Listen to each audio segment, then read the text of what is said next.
Okay, so if you've ever felt like your spiritual journey is just this wild roller coaster of amazing highs and then these really confusing heavy lows, you are in exactly the right place. Today, we're going to dive into a concept that might just completely upgrade how you think about energy. Right? This is the big question. It's the one so many of us whisper to ourselves. You're doing the work, you're meditating, you're trying to raise your vibration. So why on earth do you sometimes feel completely wiped out, anxious, or just off? It can be so frustrating. And I bet some of these look pretty familiar. If they do, I want you to know you are absolutely not alone. And more importantly, this is not a sign that you're failing or going backwards. These are actually super common symptoms of a major energetic upgrade. They're real, they're valid, and we're about to reframe them completely. There's actually a name for this experience: the ascension paradox. It's that bizarre, confusing feeling of getting hit with the hard stuff precisely when you feel like you're making the biggest leaps in your growth. But here's the thing. What if the problem isn't you? What if it's the very model you're using to understand what's happening? You see, for years, most of us have been running on a really simple, kind of binary model of energy. And look, it was a helpful place to start. But the idea here is that this old operating system, it's just becoming insufficient. It can't really handle the complex energies we're all navigating now. So that old model, the binary view, it forces us to judge everything as either good or bad. If it feels good, hey, it's high vibe. If it feels bad, it's low vibe, get it away from me. This puts you in the position of being a passive victim, constantly trying to dodge bad feelings. But the literate view, whoa, it changes the entire game. It asks us to read the energy, to get curious about its function, and to become an active collaborator in our own evolution. And that big software upgrade has a name: frequency literacy.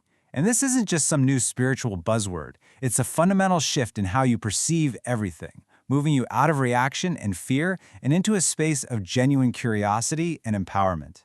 So, here's the core of it, right here. Frequency literacy is the ability to look at an intense, maybe uncomfortable energy and ask, okay, what is your job here? Instead of freaking out and asking, how do I get rid of you? It's this deep understanding that energy has a function, it has a purpose, and you can actually work with it. And this slide just illustrates the difference so brilliantly. We all love that comforting energy, right? It feels so good because it's just reinforcing what's already stable and solid inside you. But that catalytic energy, the intense, disorienting stuff, that's the energy that's doing the heavy lifting. It's the demolition crew and the renovation team, all in one, reorganizing old, outdated structures to make room for your expansion. It feels intense because it is a major upgrade in progress. I love this quote because it is so key. You're not just some passive machine having symptoms happen to you. You are an active, co-evolving partner in this whole process. Frequency literacy is about learning the language of your own evolution so you can finally participate consciously.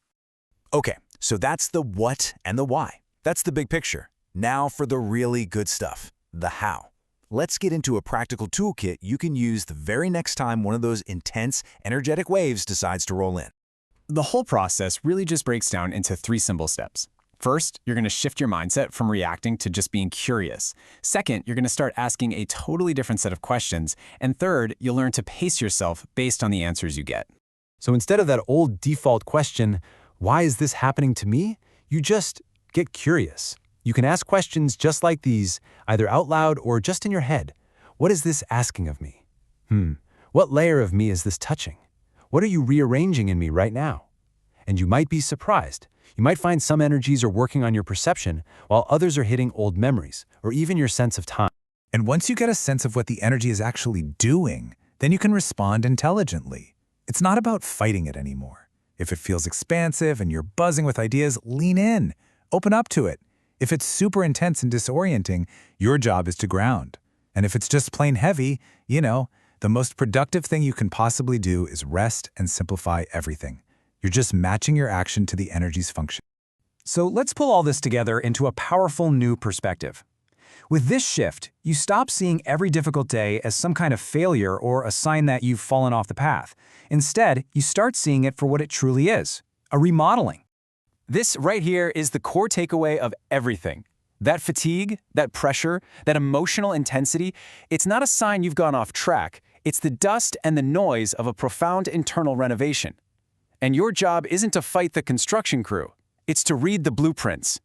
You see, the goal shifts completely. It's no longer about forcing yourself to feel good 24/7. It's about becoming a wise project manager for your own evolution. It's about creating the right conditions, like rest or grounding or just curiosity, to allow these energetic upgrades to integrate as smoothly and efficiently as possible. So, I'm going to leave you with this question to ponder.